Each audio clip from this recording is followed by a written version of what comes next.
Good afternoon, everyone. We are now in Exodus chapter 33. After the episode of chapter 32 with regards to the golden bull calf that they made, and God had destroyed 3,000 of them that day, the incident moved on to the next set of incidents. And the next set is when Jehovah, and every time you see the word Lord in capital letter, it is Jehovah, said to Moses, it says, depart. And the word, well, I guess you say depart, go up from here. The word and doesn't exist. And basically, the word is walk. And then when you say go up, this is actually with regards to an incline, right? Incline that is going up. And so this is the concept. Every time you read words like this, it is to give you a topological level that from here, when you walk, you'll be walking further up an incline from here. You and the people whom you have brought out of the land of Israel, and understand, Egypt is always going down to Egypt. And when you go to the promised land, it's always going up. And this is that land. It's always on the up, of which I swore to Abraham, Isaac, and Jacob, saying, to your descendants, I will give it. Now, each time you see this, I will give it, means that God has given approval. God is giving it to the descendants of Abraham, Isaac, and Jacob to take possession and at the same time dispossess those who are in the land. And God gives them this approval so that they can go and fight and conquer. So it is not actually given to them in a silver platter with a bow. And God says, I will send my angel. And the word here is malak, right? The word is malak. And it's a messenger. And in this case, it will be an angel, I suppose, right? Of God. And he would go before. Now, the word before is to their face. So wherever they are looking, the malak will be in front of them. And God says, I will drive out the Canaanite, the Amorite, the Hittite, the Perizzite, the Hivite, and the Jebusite. Notice, it is God who is going to do that, or at least the statement is, but God is going to send the angel ahead. And the idea here is, in Exodus chapter 12, God says, I will go before you, and there will be a pillar of cloud, there will be a pillar of fire. And now at Mount Sinai, time to leave this place and move forward and move upwards towards the promised land. God says, I will send an angel. And it literally seems that God is taking a back seat. That's the kind of a feeling that one could get from this expression. And yet God says, I will drive out. And so God is saying that, but God is using his angel to do that piece of work. And is now telling to Moses, go up to a land flowing with milk and honey. And remember, this is an idiom that is a fat land, right? A fat land, rich land. For I will not go up in your midst. Now, God says something very interesting. He says, I will not go up in your midst, in the middle of you. And so in front would be an angel. And God says by his angel that he will drive out all these people, but God will not go up with them in your midst, meaning in the middle of them. And as they have the Ark of the Covenant, the understanding that God is with them, God says, I'm not going up any longer because of what happened in the incident at Sinai. And it says, I consume you on the way. Now, this word midst means middle, not necessarily among, but middle is actually a focus word. But the concern that God had was this: because of what happened in Exodus chapter 32, God says that he could consume them, meaning that God could have an outburst and destroy them. And why did God want to destroy them? And understand, in chapter 32, God had wanted to destroy them and restart the whole plan with Moses. And Moses pleaded for the people. And so God remembers that episode and says, I cannot stand you all. You are a stiff-necked people. And the idea of a stiff-necked people would be a hard-necked, stubborn, basically. And that is how God is describing this people. Now, in Exodus chapter 19 to chapter 24, you could see how God develops that relationship with Israel, that they are going to be a holy nation, a royal priesthood before God. And then they said, whatever you say, we will do. That would be the obedience that was resounding amongst the Israelites. And then in chapter 32, God says, I want to destroy you all.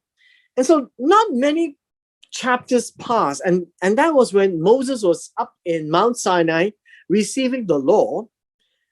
Everything changed.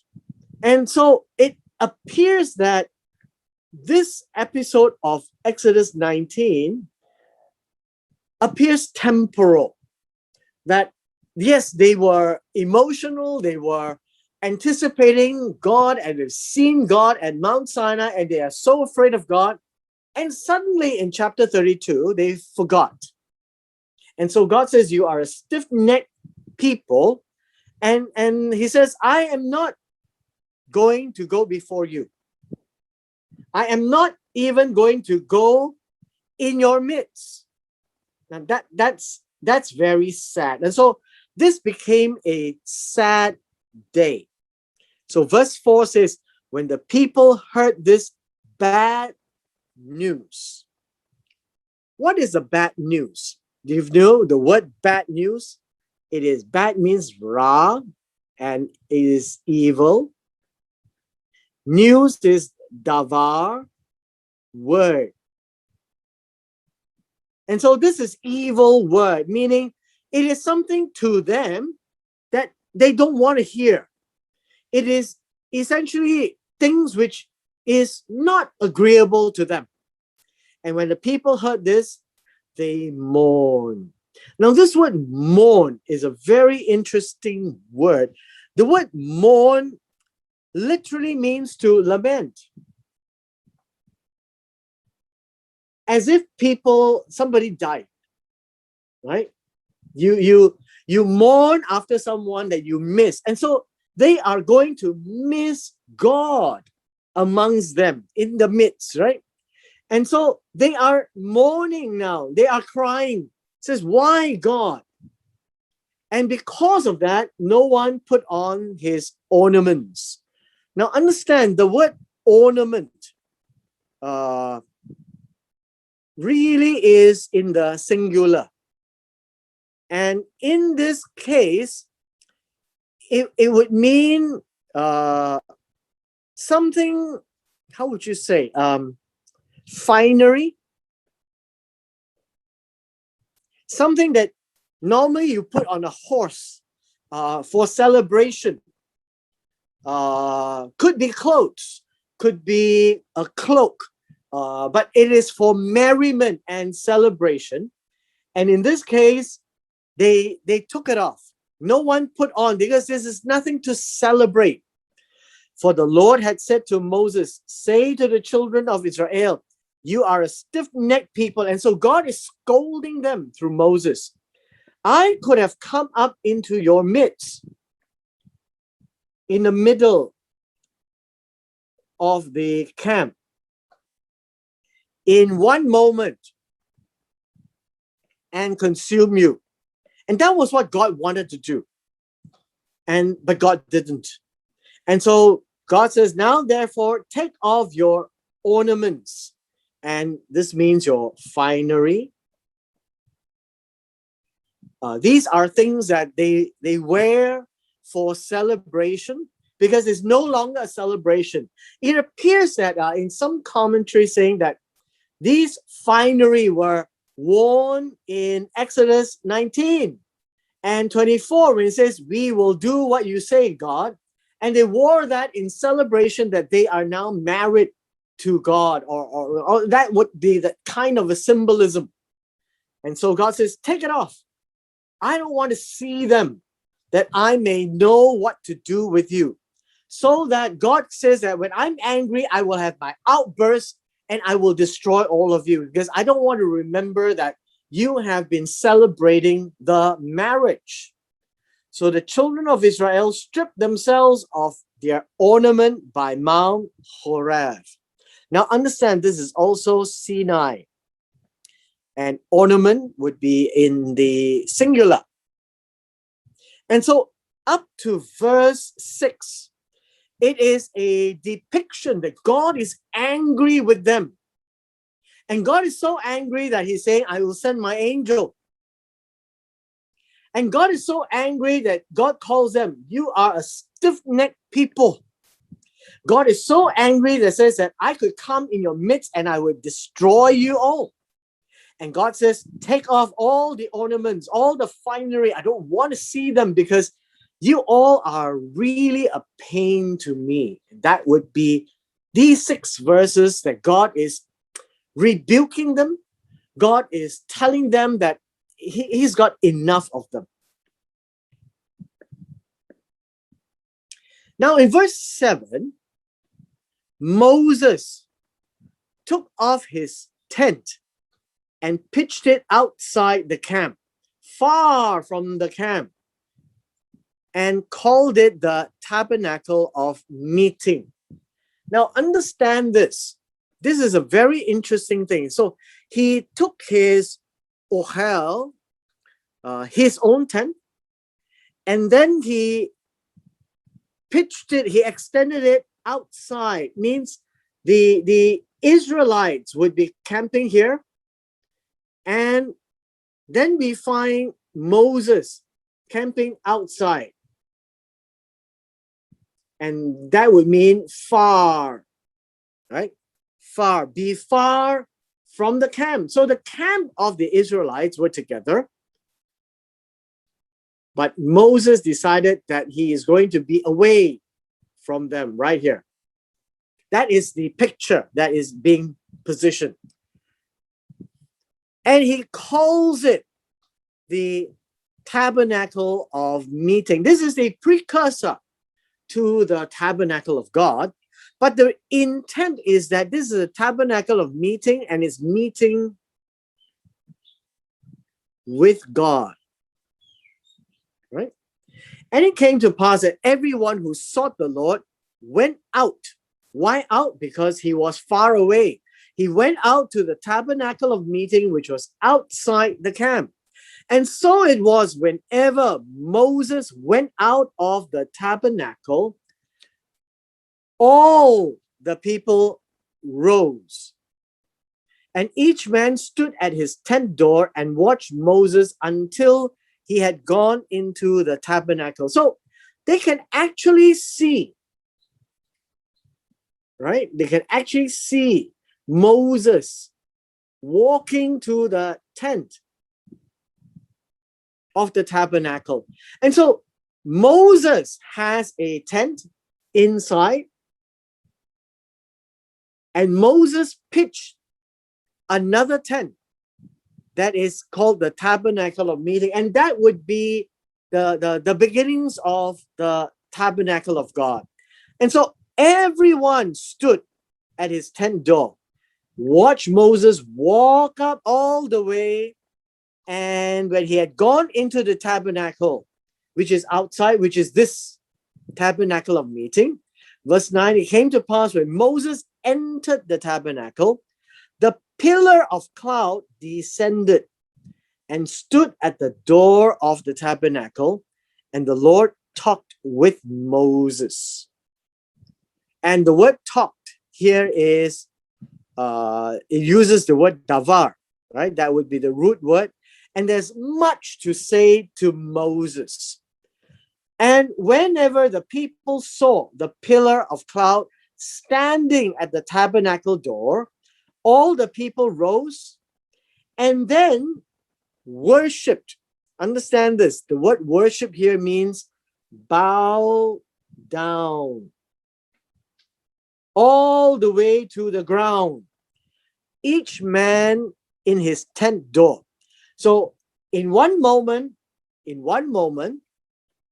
they were standing, and another moment, they were bowing down on the ground. And so this is the imagery that now we see, that whenever they see the cloud standing at the tabernacle door, it represents God speaking with Moses. And so this God speaking to Moses is cloud standing at the door, right? The pillar of cloud. And so these are visual cues. Pillar of cloud represents God. If it sits at the tabernacle door, well, they are seeing that it is a sign that God is present with Moses. And so the Lord spoke to Moses, and we see this face to face. The word face to face is panim al panim, which means that the face of God towards, or in this case, towards the face of Moses. And I would think that this would be an idiom, right? I would think that it's an idiom. And this would be an idiom that says this is an intimate chat, right? For lack of a better word, chat. As a man speaks to his friend. And so in this chat, it means that God had a lot to say with Moses. And indeed he did, because it comprised of everything that's compiled in the Torah. And God had spent a great deal of time with Moses. And because of that, God had a higher expectation of Moses, that Moses should know God. And so if you spend a great deal of time with God, you should know him, his character. And then he would return to the camp. And know the word return, turn back to original. And so he would come from the camp, go to the tabernacle, and then come back to the camp. And that is why the word return is used. The word return is shuv.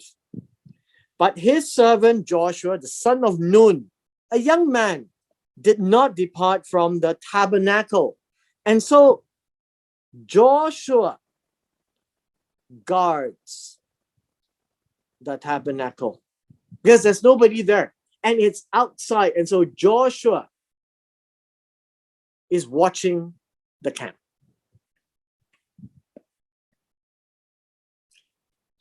Eventually, you can see why Joshua knew God just as well as Moses, because of the time that Joshua spent with Moses and how Moses spent time with God. And so this is the chit chat that Moses had with God. And this is a very, very interesting chat. And so Moses said to Jehovah, and this idea of say, it's to talk, right? And it says, see, you say to me. And this word see is not behold, by the way. This word see means to look. Look, you say to me, bring up or ascend this people.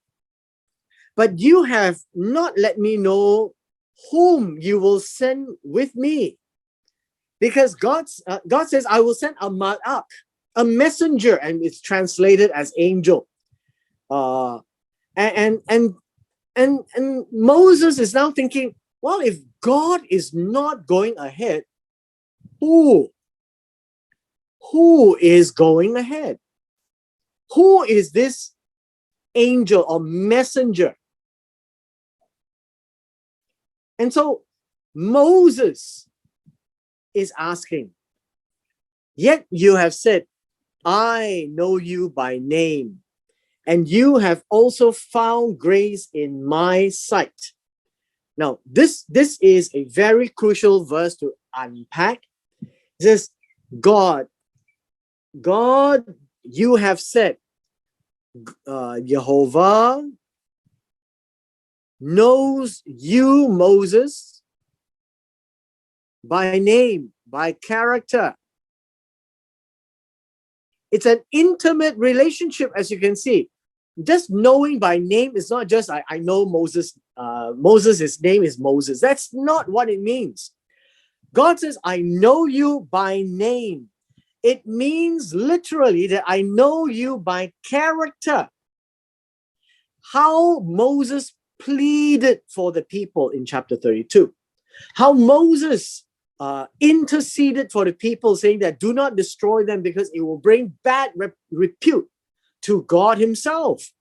And so God says, I know, because of the experience that God has with Moses, his character.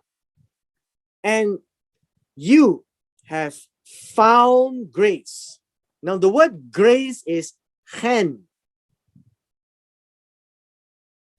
And it is important that find means he have found, and it is in God's eyes. Right? Grace, by the way, just like Ra and Tov, good and evil, grace is also in the eyes of the beholder. And so when grace is found, right, in the eyes of beholder, in this case, God sees grace. Moses can actually find grace in God's eyes because of his character, his behavior before God. God accepts, God acknowledges by saying, I know you. And God has a special place for Moses. And that is what grace is all about. Favor. In the Hebrew, grace is not a thing. Grace is a state of when God is pleased with a person, that then Moses found favor or grace in the eyes of God. And so God must see something in Moses. And so he said, I know you by name. I know your character. I've tested your character and you have pleaded for the people, and this is good. And by that interaction, God says, Moses, you have found grace in my sight. In my eyes, I see you have grace. Now look at what Moses is saying. Now therefore I pray, is Moses saying, if, now notice if is conditional, right? The condition is if I have found chen in your eyes, show me now your way, your derek, your path, And what is important about this path, your direction, your path? Because God says, I am sending my angel before you. And so Moses needed to know, where is your path? What is your plan, God? Show me what you intend to do. How am I going to walk this, that I may know you? You see, God knows Moses here. And Moses wants to know God. And I think that should be our desire as well, that I may know you, that I may find hand in your eyes, that I may find and I may continue to find. Now that I have, I want to keep that in your eyes and consider this nation as your people. And this is Moses' character. It is for God's people. And so what did God say? In verse 14, God says, my presence will go and I will give you rest. What does that mean? What does that mean? It says this, God is saying, my presence. The word presence means face. My face will walk with you. And what it says here is that I will give you rest. Sounds a bit difficult to understand, I would say. I think what is important for us to realize that is this. God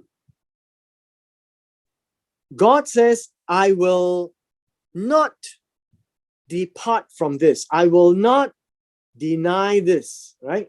I will not go away from this. That I think would be the picture here. It says, I will be, my face, that's God's face, will walk, right, with you.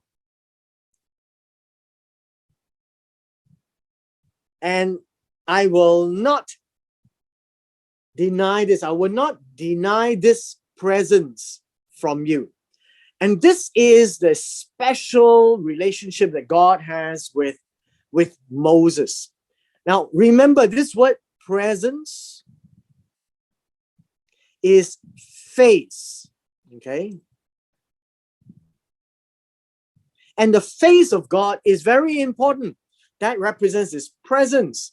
And so Moses said to God, if your face, right? If your face, let me see. If your face does not go and does not walk, right?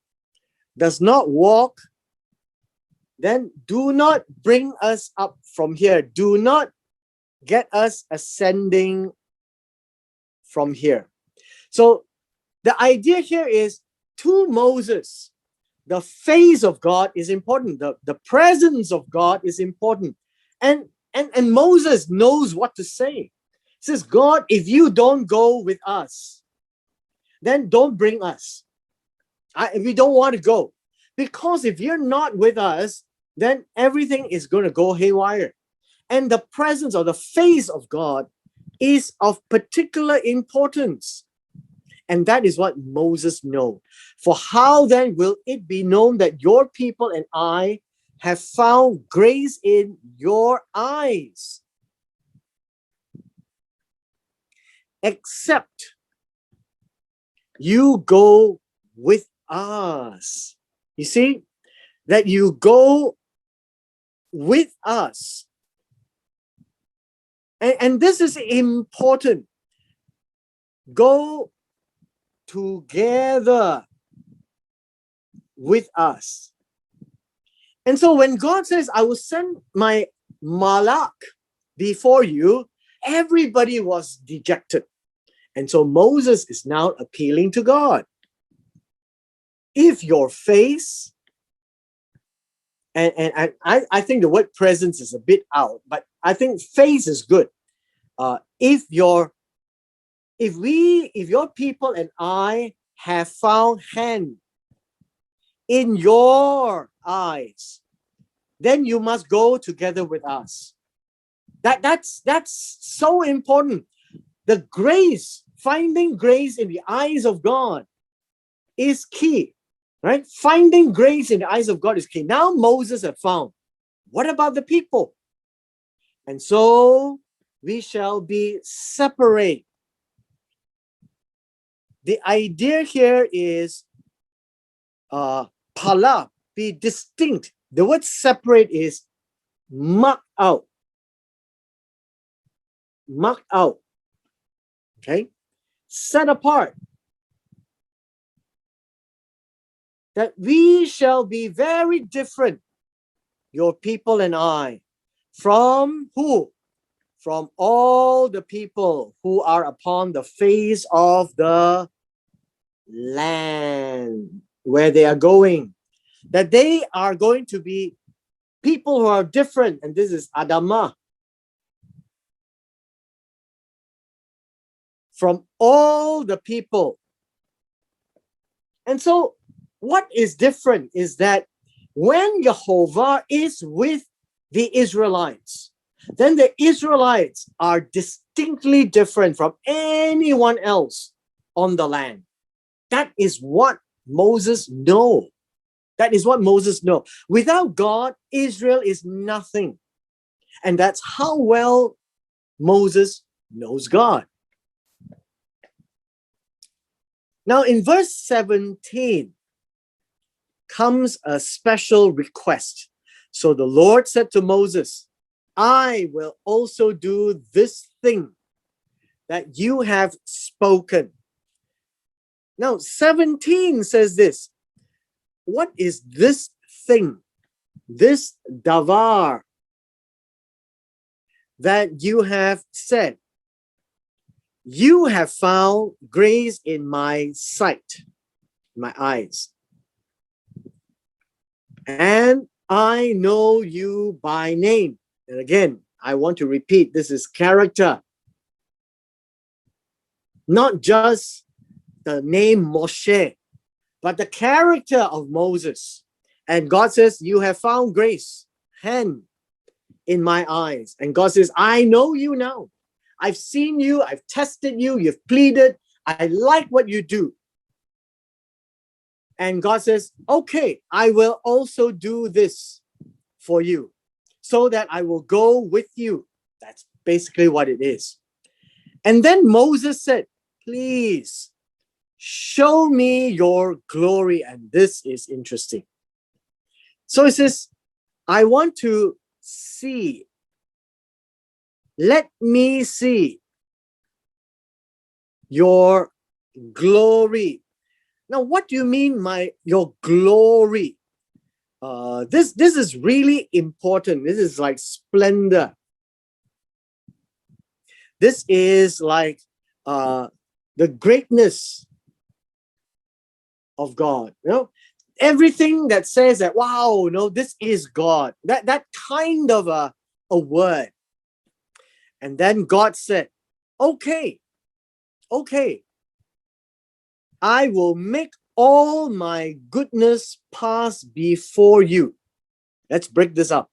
God says, I will make all my goodness, everything that is tov, to pass upon your face. You see, in Hebrew, it's always about the face, right? It's not just the Chinese that talks about face, but in Hebrew, God says, I will do this, right? I will do this. I will cause all my all, right? My goodness, the good things to pass or pass over, right? Before your face. And then I will proclaim the name of the Lord before you. And this word is call. I will call in the name of Jehovah, the character of God himself. To your face, before you is to your face, so that you can see. And then God says these words, I will be gracious to whom I will be gracious. I will have compassion on whom I will have compassion. Let's break this down. That God will be gracious. The word gracious is Hanan, right? Hanan, from the word hen. To whom I will be gracious, that he will show grace, basically. And I will have compassion. And this would be the word racham, on whom I will show racham. That would be the womb, right? That's the whole idea. And these are magical words, I would say. And God is saying, he has grace. He will show that to whom he will show grace. He will have compassion on whom he will show compassion. Now, does this mean God is arbitrary? And absolutely not. We can say that God is going to show his goodness, and his goodness is to demonstrate to Moses. And Moses said, and God says, I want to show you my grace and my compassion. God will show grace and compassion to whom he will, and whom will he show? He will show compassion to all who have found grace in his sight. That is key.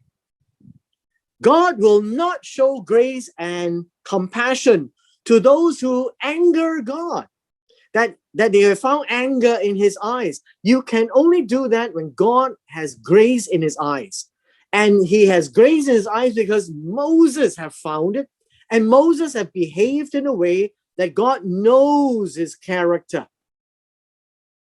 And so God is saying, I will show you. I will show you. But verse 20, God says, but you cannot see my face.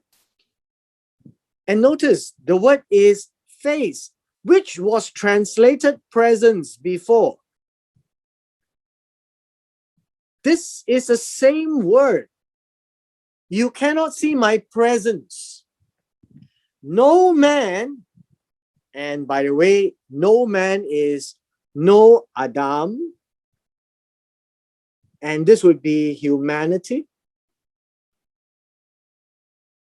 No humanity can actually see and gaze at God and will be alive. So humans cannot see God and live, cannot see his face. You can see God in anything else, but you can't see God's face. Right? That's the expression here. You cannot. And the word cannot means how should you say? You cannot literally endure to see my face. You cannot,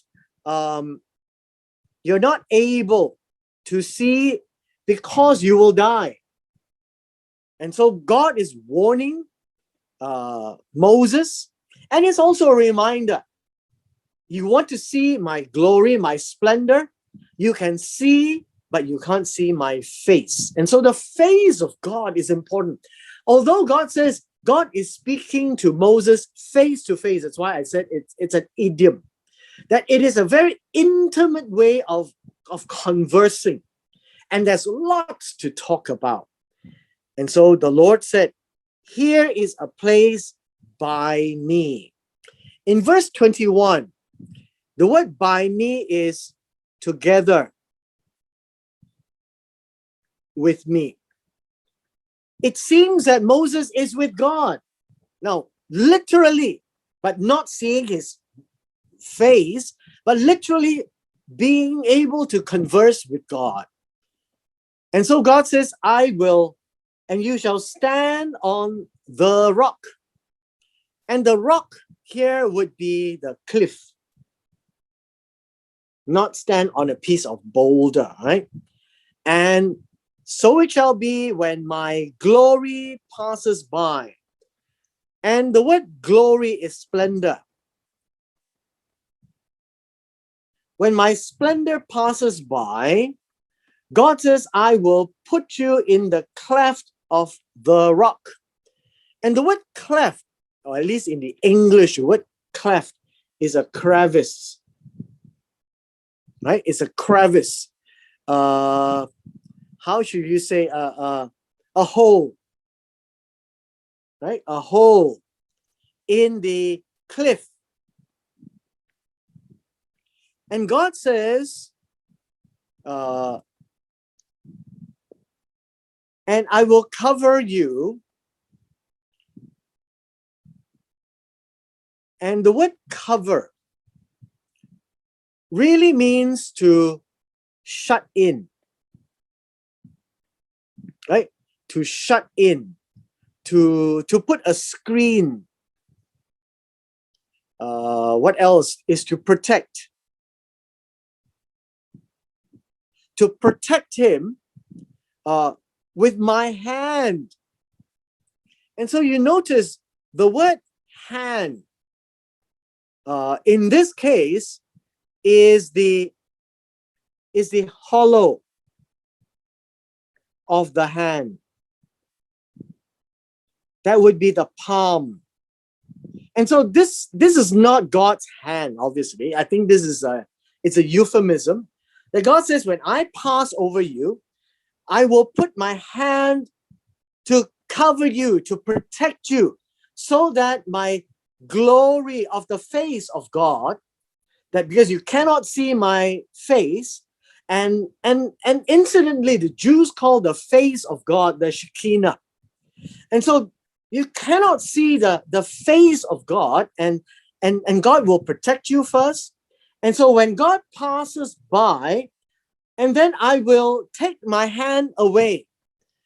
And the word take my hand away literally means turn aside. I will turn aside my palm. And so you can see now. You can see my back. Now, this is a very interesting thing, right? It would say my back side, or the hind part, which appears to say that no, if there is a back part of God that Moses can see, obviously there is a front part which is called the face of God, the panim of God, which is also the kavod of God. And then my face shall not be seen. And notice the word face is panim. Right? The face of God, which would be the presence. And in Jewish thinking, the Shekinah. And that would be what God would not let Moses see. And we've been told the reason being is that no man can see me and be alive. And that would be the principle that when Moses and God speaks face to face, it is not that Moses can see the face or the presence or the Shekinah of God, but he could see the other presence, the other characteristics of God, the rumblings, the voice of God, and so on and so forth. And so in that interaction that Moses had with God, this is the first time he dare ask God to see his glory. And God says, well, as far as you can see after the glory passes by. That is what God is saying to Moses. When my glory is passing by, you cannot see because you will die. You will not live. And then when I have passed over and you could see as the residual, maybe you could say the residual component of the glory of God. And that will show Moses that God is with him and the people. Because Moses is once again pleading on behalf of the people. God, do not send your angel, but send yourself. Be with us. Even if the angel's around, but be with us so that we know that you are going to be in our midst and that the people of the land that we are going to conquer, they will know that Israel is a very different, distinct, special, marked out, identified to be unique on the face of the land, that Jehovah God is with them. That is how bold Moses was, to speak to God in very personal terms which a normal Israelite dare not. And I would say Joshua might have the privy to understand some of these things, would not be able to see. But the idea here is Joshua would know the intimate relationship Moses had with God. And with this, we come to the end of chapter 33.